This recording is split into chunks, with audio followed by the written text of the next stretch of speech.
Okay, y'all. We are live. All right. So, hello everyone. My name is Molinda Jae. Let me turn my notifications off, y'all. My gosh. Focus. Work.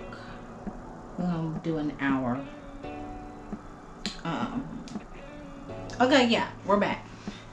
Yes, I am managing my GoPro on this. But hello everybody, welcome to my channel. I am Molinda Jae, and I am here to talk about the Netflix docu-series Cheer.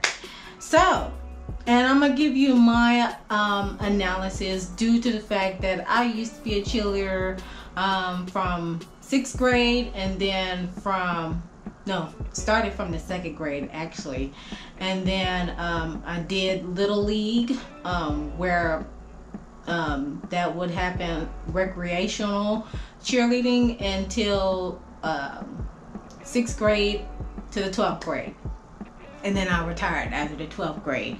I didn't feel like going towards collegiate level after I graduated high school, because I knew about the wear and tear. I was aware about the wear and tear of your body when you continue on doing cheerleading after high school. So with that being said, yes, today we're talking about Cheer Netflix. I do have my notes down here, so just be aware if I'm looking down here, I'm looking at my notes because I like to write what I'm about to talk about so I can stay on topic. So yes, we're going to start with season 1 because season 2 just came out and I already watched that, and so I wanted to go back to season 1 to see whatever I missed and then give my athletic analysis of it. Alright, so season 1 of Cheer is Navarro College, and then of course they show Trinity Valley Community College a little bit later on in season 1. But Navarro College is a junior college, JuCos as they will call for short. It's in Corsicana, Texas. It's about 50 miles south from Dallas. And it is a small town from what I'm aware of. Whenever I go visit my folks in the Dallas area, we do pass Corsicana, and it's just like a blink of an eye. No shade, but that's how it is whenever you're traveling and you're trying to get to the place at a decent time. And it's home to the Colin Street Bakery, which produces the fruit cakes, their legendary fruit cakes, excuse me, and it ships to they ship to 200 countries worldwide, so that's big of them. So the head coach of the Navarro College is of course Monica Aldama. I hope I'm pronouncing that right, because I don't like butchering people's name, because I know for my name myself, people will be butchering it, but I keep it moving. I give it an A for effort. But of course, she is the head coach of the Navarro College cheer team. And basically from what I got from that analysis when it comes to her background, she married her high school sweetheart, and her goals and aspiration was to be a CEO of a big company, whether it was Fortune 500 or not. And then also she has her finance degree at the University of Austin, if I'm not mistaken. And as well as an MBA. So of course, overall, she has a business degree, which is totally understandable when it comes to handling the financial part and the business structure of the cheer organization. So yes, due to the fact that she was able to, even though she wasn't able to go into the Fortune 500 company and put her degree into work, she still was able to use that degree and put it into another organization, and be able to build the cheer department from ground up, because once before it was there, but it is not as well known as it is now. It wasn't the go-to for as the cheer program as it is now. Excuse me.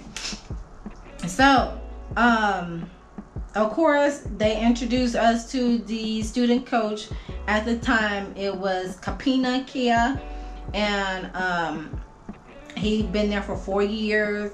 And of course, his dreams and goals and aspirations is to become an actor. So, kudos to him. And so, what I've gotten from season 1 is that this cheer team is it has 40 members on it, but only 20 goes to the competition that's in Daytona, Florida, to compete in the competition. In other words, fight for the mat spot. Fighting for the mat spot.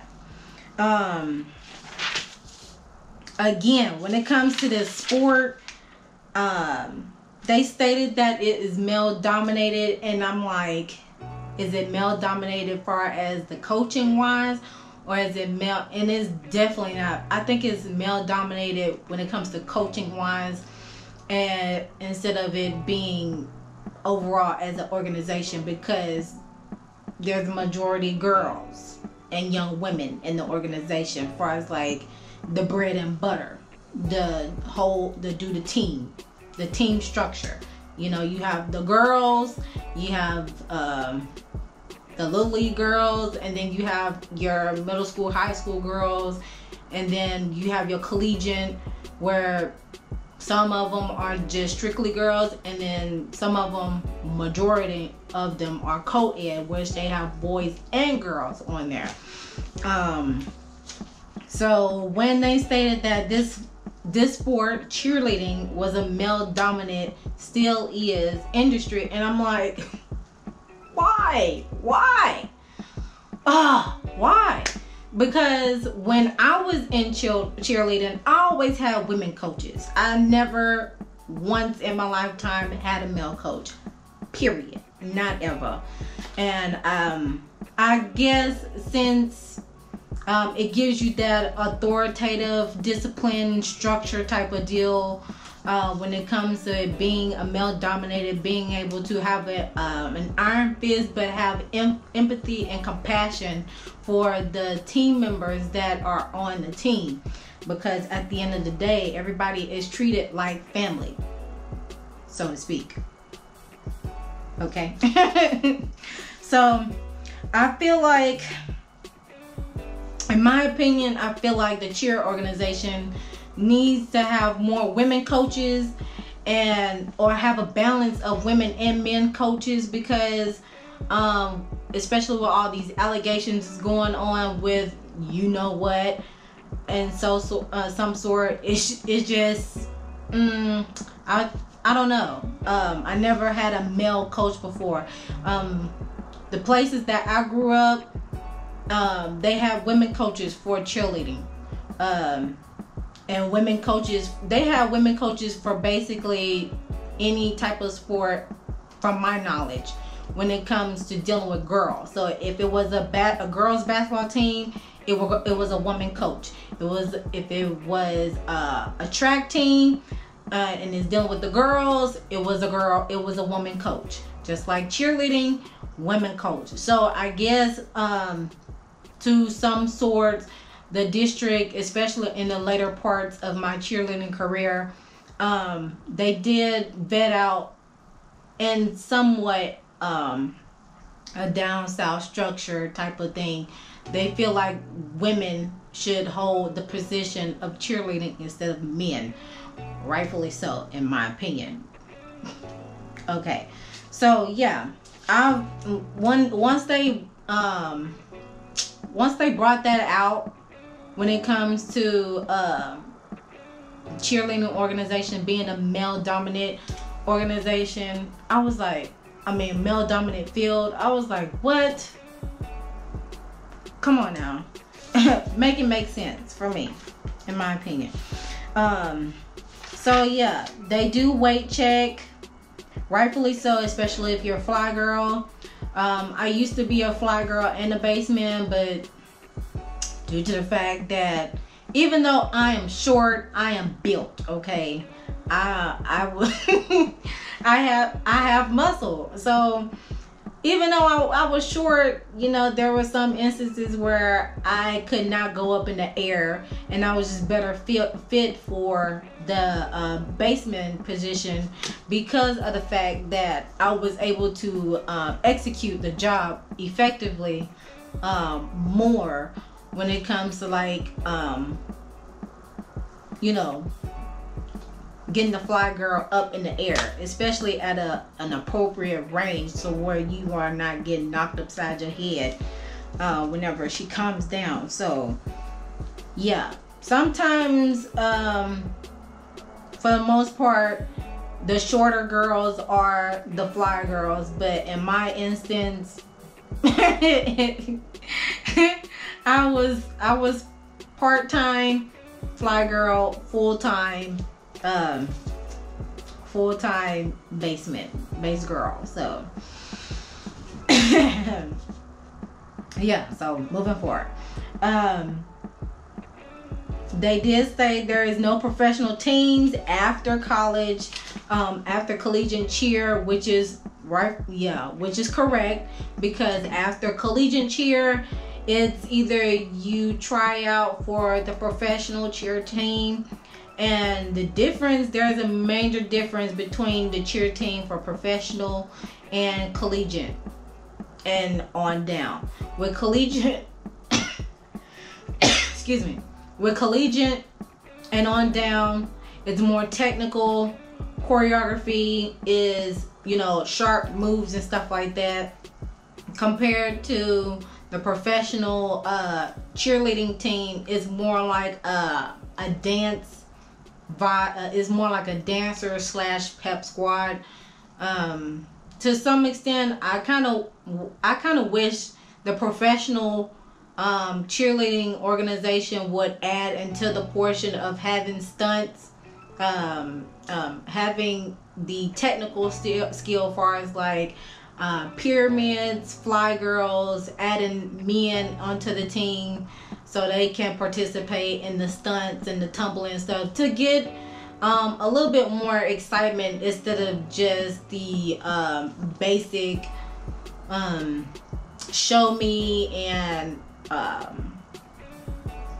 should I say it, just girls being there because they're pretty.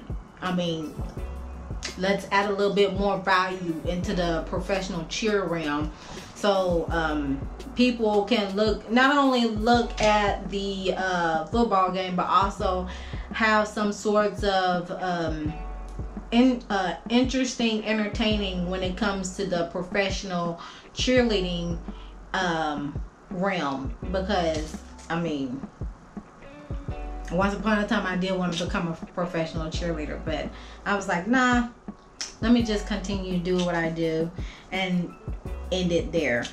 So yes, there's no professional teams after college, far as drafting and recruiting like the NFL, the Major League Baseball, and NBA do. The cheer teams that are professional, they're like dancers in my eyes. They're dancers slash pep squad, because there is more dancing. There's no tumbling, no stunning, all that. However, there is all-star teams if you want to pursue on, and there's also a USA team. If I'm not mistaken, there you can possibly try out there and see if you can go professionally there when it comes to cheerleading. But other than that, after that collegiate year ends for most, they usually either just become cheer coaches themselves, or dance choreographer, or cheer choreographers, or fitness trainers. So, to say the least, the choice is yours on whatever path you want to go towards to after you graduate high school and you have retired from the collegiate and the cheer world. So yes, there are all-star travel teams if you want to continue pursuing that. Far as like competition wise, so when it comes to competition, I've never been to a competition in Daytona before, but I've been in the cheer realm long enough to even know what goes down at the competition. The routine is between a minute and 30 seconds or 2 minutes and 15 seconds. Just depends on which competition you go to. And it's all about hitting your moves. Pyramids are make it or break it. Besides the routine, also there are four-year university cheer squads, if I'm not mistaken, that participate in the competition because there are different brackets. And JuCo cheer, there is a JuCo cheer division there when it comes to competition. Now, one thing that somebody pointed out within the first season was that the university cheer teams versus the JuCo cheer teams, excuse me, to some capacity there is some sort of we are better than you mentality, but it just depends. To me, it just depends on the person. I try not to go based off on the team when it comes to getting the vibes as they feel that they're better than you. So for all my cheer people out there, especially for JuCo, don't feel bad. Don't feel intimidated by the ones who think are better than you, because of course that's just the insecurity within themselves, because they know your team is good and sometimes they can't handle it. Enough said. So overall, in my opinion, when it comes to that sort of debacle, it just depends on the work and the sportsmanship that will speak for itself. Just forget about the hate, naysayers and all those sorts of things. But the far as competition wise that I have experienced, it was UCA, and it was a cheer camp that is sponsored by the University Cheer Association.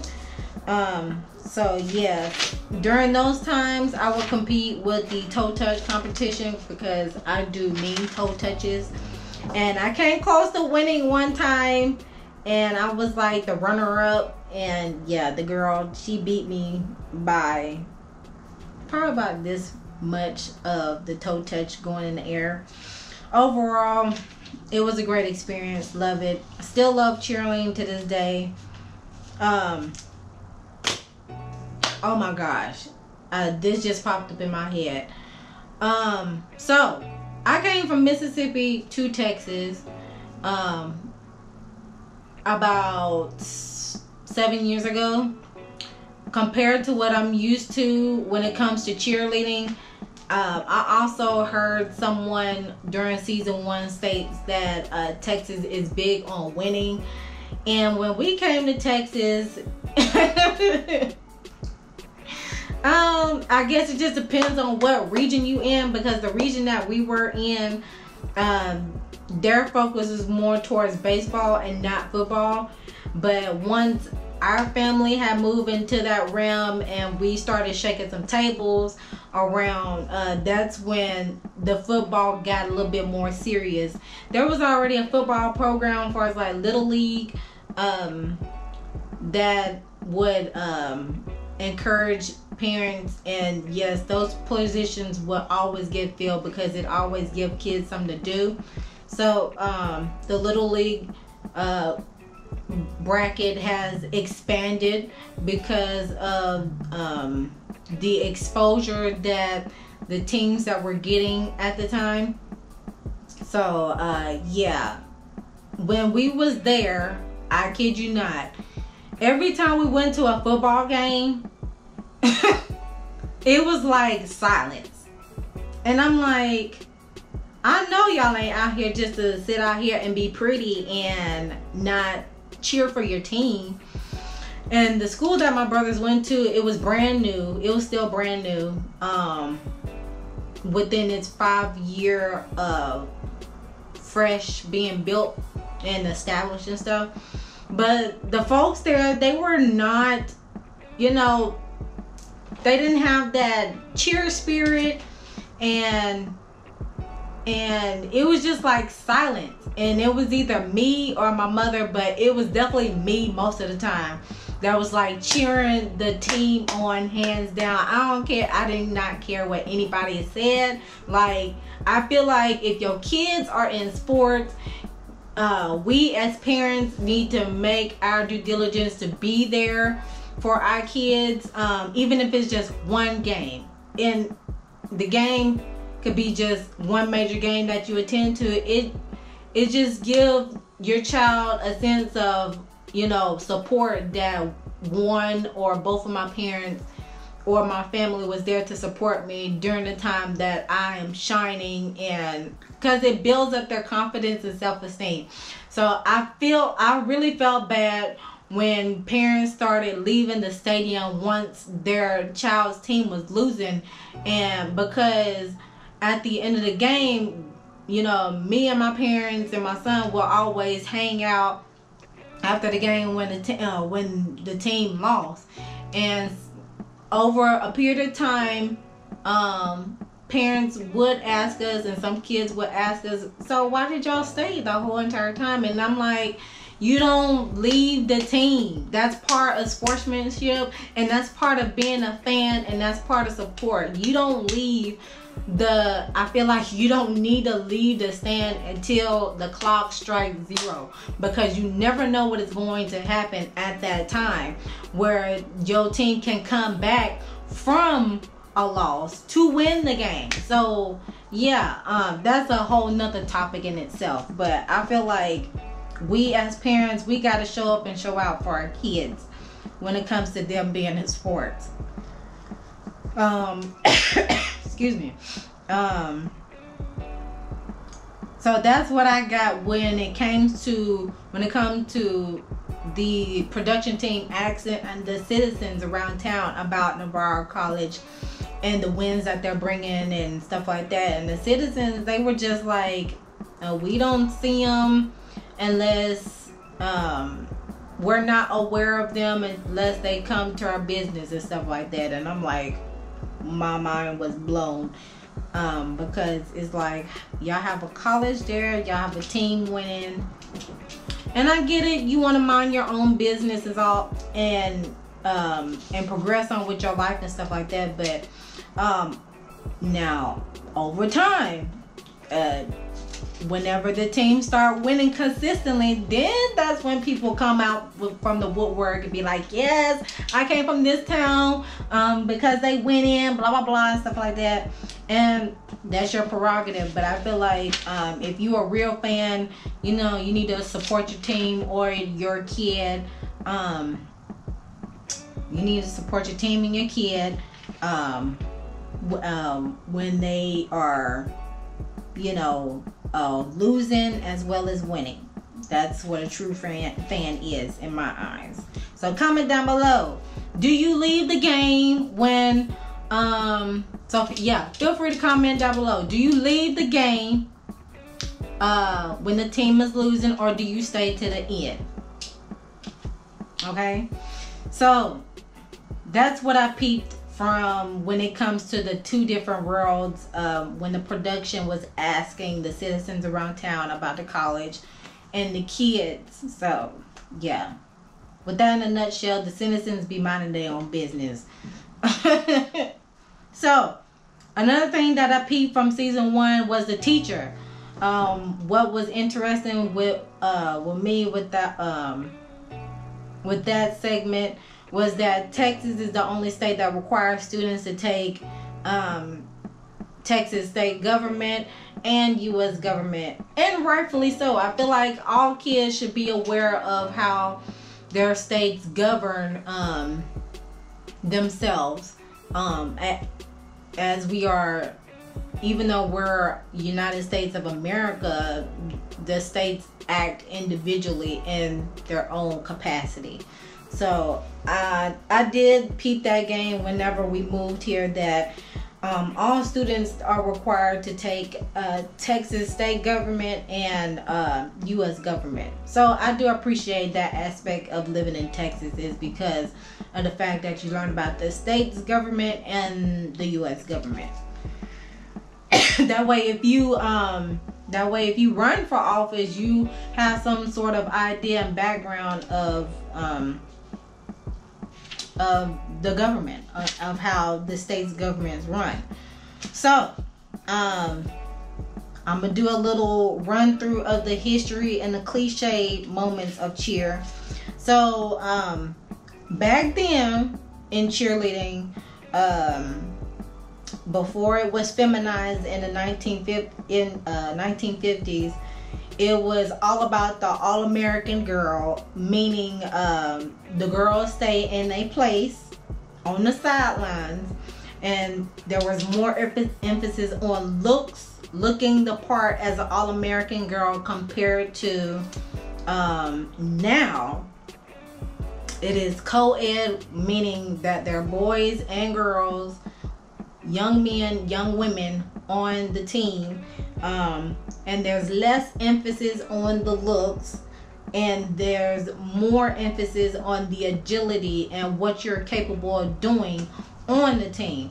So I really appreciate that aspect of how the cheerleading sector has changed over the years and over the decades, because at this point it is all about agility. At this point, because you want your team to win. We're not going to competition, and we're not cheering the team on based on looks and stuff. Of course, looks is a factor, but when you're trying to get your team to competition, the looks are off the table. It's all about the agility and what you can do as a person, as an individual, to add value to the team, so that your team can win. Another thing about it's like a cliche in the history part with this point here, is that the lady had talked about that it is still an extracurricular activity and a sport, instead it just being a sport, because people don't take it seriously. And I'm like, at this point it needs to be a sport, because we are literally lifting people off the ground to perform for the team to win. So I'm like, oh, it is still an extracurricular activity and a sport. I feel like it needs to be a sport. I mean, it can still be an extracurricular activity, and that's definitely one of the reasons why it's an extracurricular activity, because people don't take it seriously. People don't think it's a sport. But in order to get these people up off the ground, you got to have some type of agility, ability, and endurance to pick up the people, so we can perform for y'all. I feel like if you having human contact on any sport, then on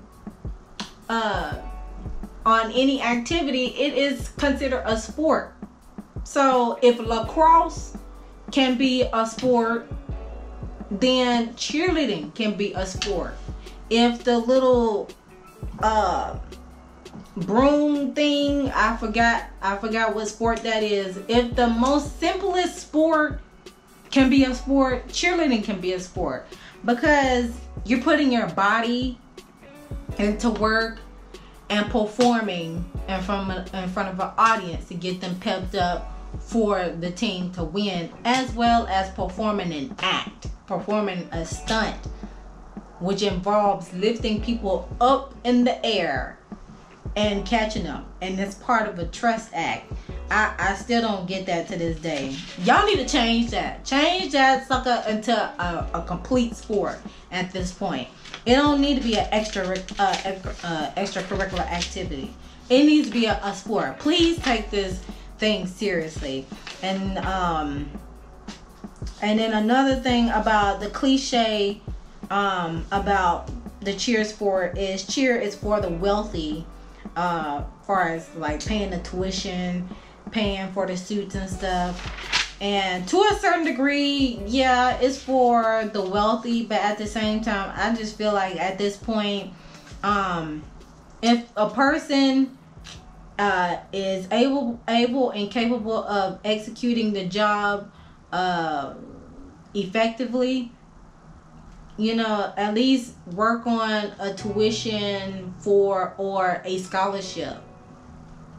Add more scholarships when it comes to the cheerleading sector. That's probably another reason why it's still considered an extracurricular activity and a sport. So please, for the life of me, make cheerleading as a sport, okay? I would go in depth with the student lifestyle, but I'm just gonna say out of all the cheerleaders on the Navarro team, my fave overall is Ladarius, okay? Hands down. Ladarius is my favorite, hands down, from Navarro. From Trinity Valley, it's Jerron and Jada. Jada and Jerron is my favorite. So, yeah. So, the different sectors, excuse me, the different sectors or the different levels, there we go, of cheer is, how it was explained is Pop Warner show cheer. That's what I consider the professional show cheer, because they're just dancers doing lyrical and ballet type of dance. So they do a technical dance. How about that? They do technical dance of the performing art part of cheerleading. And then there's the high school sector, and then there's the collegiate sector, and then there's the club / all-star sector. So yeah, that's that on that. And I think I mentioned retiring from cheerleading. Okay, when it comes to retiring from cheerleading, it is almost like retiring from a job. However, if you can pivot to where you can still have some involvement with cheer, that's good. As I said before, cheer coach, personal trainer, and choreography are the most favorite one to do. And but yeah, retiring from cheer is just like retiring from a job, because you're still you're at the what now phase, and not only that, it's like a major withdrawal of what you're used to, getting in routine, getting up, working out, going to school, practicing, all sorts of things. So yeah, with that being said, I think on another video I'll go in depth with far as like the people, and well, far as like for example, the hunger issue or the food security issue among college students. I think that's going to be a whole different video on that, because this video is already long enough. So yeah, with that being said, that is all that I got from season 1. Season 1 was giving introducing the two teams, the two rival teams that is literally up the street from each other. I enjoyed season 1, and like I said, I already did season 2, and I got my analysis on season 2. So stay tuned, and be sure to like, share, and subscribe to the YouTube channel. Comment down below what was your favorite parts of season 1, and who is your favorite cheerleader for season 1. And until and of course, yeah, just stay tuned for the next video. Bye.